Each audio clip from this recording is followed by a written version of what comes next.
semuanya, selamat datang di podcast Siap JKN. Si Kamali Sapa Peserta JKN, episode ke-7 season 4. Seperti biasa, kita akan membahas info-info yang tentunya menarik terkait program JKN. Jadi hari ini kita akan bahas terkait sibling dan customer visit. Nah, untuk itu kita kedatangan narasumber yang tentunya sudah ahli di bidangnya terkait dengan sibling dan customer visit. Ini pasti masih banyak sobat JKN yang masih bingung nih atau belum tahu tentang sibling dan customer visit, baik di rumah sakit maupun di FKTP terdekat. Namun sebelumnya mungkin kita perkenalan singkat dulu. Boleh silakan Kak. Oke. Halo sobat JKN, perkenalkan nama saya Halim Mujahid. Biasanya dipanggil Imas. Saya sebagai koordinator FP3RS di rumah sakit. Itu dia. Nah, Kak Imas, kita panggil Kak Imas saja ya. Apa sih Kak sibling itu?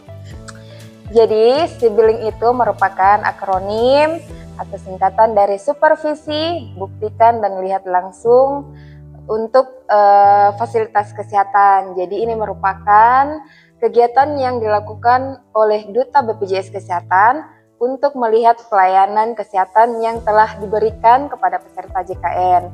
Jadi tugasnya kami di sini memantau komitmen dari mitra BPJS Kesehatan yang sudah diberikan atau disediakan dalam melayani peserta JKN seperti itu. Oke. Jadi sibling ini apakah hanya dilakukan oleh Duta BPJS Kesehatan sendiri atau bagaimana Kak? Oh ya, untuk sibling sendiri itu sebenarnya bisa dilakukan juga oleh stakeholder yang kerjasama dengan kita.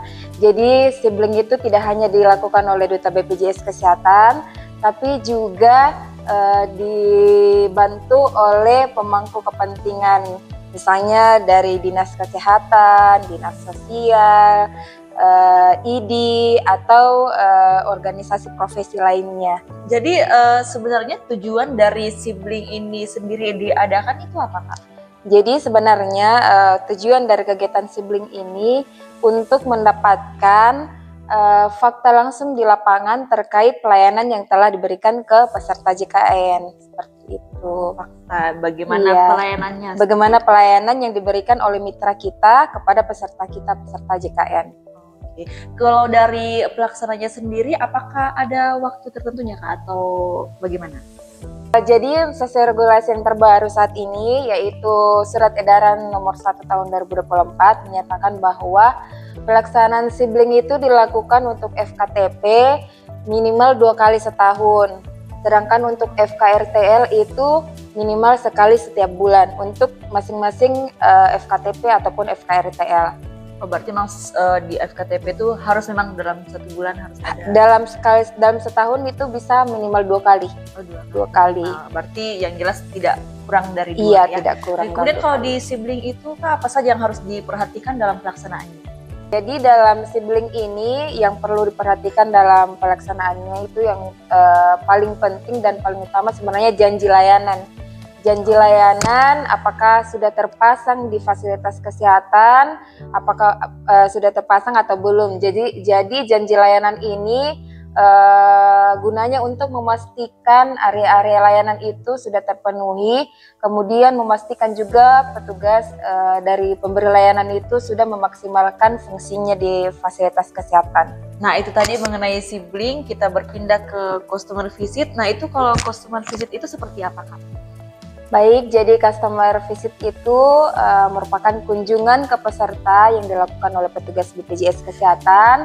Dalam hal ini adalah petugas BPJS 1. Jadi untuk customer visit itu sendiri merupakan interaksi antara petugas BPJS 1 dan peserta untuk memastikan bahwa mereka mendapatkan layanan yang sesuai di fasilitas kesehatan. Nah, biar lebih jelas nih Kak, mungkin bisa dijelaskan apa perbedaan dan persamaan customer visit dengan sibling? Jadi sebenarnya untuk persamaan dari kegiatan sibling dan customer visit itu merupakan sama-sama kegiatan untuk mengukur mutu layanan di fasilitas kesehatan. Sedangkan untuk perbedaannya itu kalau untuk sibling itu lebih ke penilaian ke fasilitas kesehatannya. Sedangkan kalau untuk customer visit lebih ke personnya atau lebih ke pesertanya sendiri. Oke, berarti kalau untuk sibling itu khusus untuk di FKTP saja Kak, atau tidak menutup kemungkinan bisa juga di FKRTL? Ya, jadi kalau untuk sibling itu bisa dilakukan di FKTP dan FKRTL. Oh, dua-duanya. Ya, sedangkan untuk customer visit ini memang hanya untuk dilakukan di fasilitas kesehatan tingkat lanjut atau rumah sakit. Iya, jadi untuk customer visit ini belum dilakukan di FKTP, hanya untuk di FKRTL. Ada saja ya. Ya mungkin Kak Ima boleh sharing sama Sobat JKN pengalaman-pengalaman yang Kak Ima dapatkan selama melaksanakan customer visit atau sibling.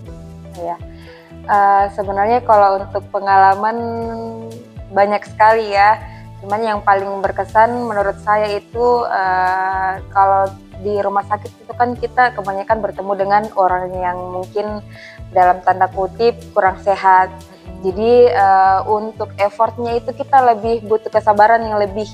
Jadi untuk kami sebagai petugas BPJS 1 itu harus mengenal berbagai karakter di rumah sakit yang tentunya mungkin tidak kelihatan mudah ya, karena kita berkomunikasi dengan seseorang yang mungkin emosinya belum stabil atau tidak dalam kondisi mungkin karena tadi kondisinya kurang sehat ya, atau ini kurang enak badan, jadi emosinya tidak stabil, lebih sensitif.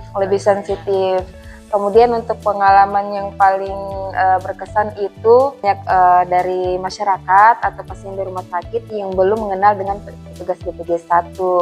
Jadi untuk sobat-sobat JKN yang belum mengenal petugas BPJS 1, jika kalian melihat ada petugas yang memakai rompi hijau sage, itu boleh diajak komunikasi. Atau mungkin kalau misalnya di rumah sakit ada terkendala butuh informasi atau ada sesuatu yang butuh dikonfirmasi, itu bisa mencari kami. Di tiap titik area itu kami punya poster dan di situ ada nomornya kami untuk bisa dihubungi.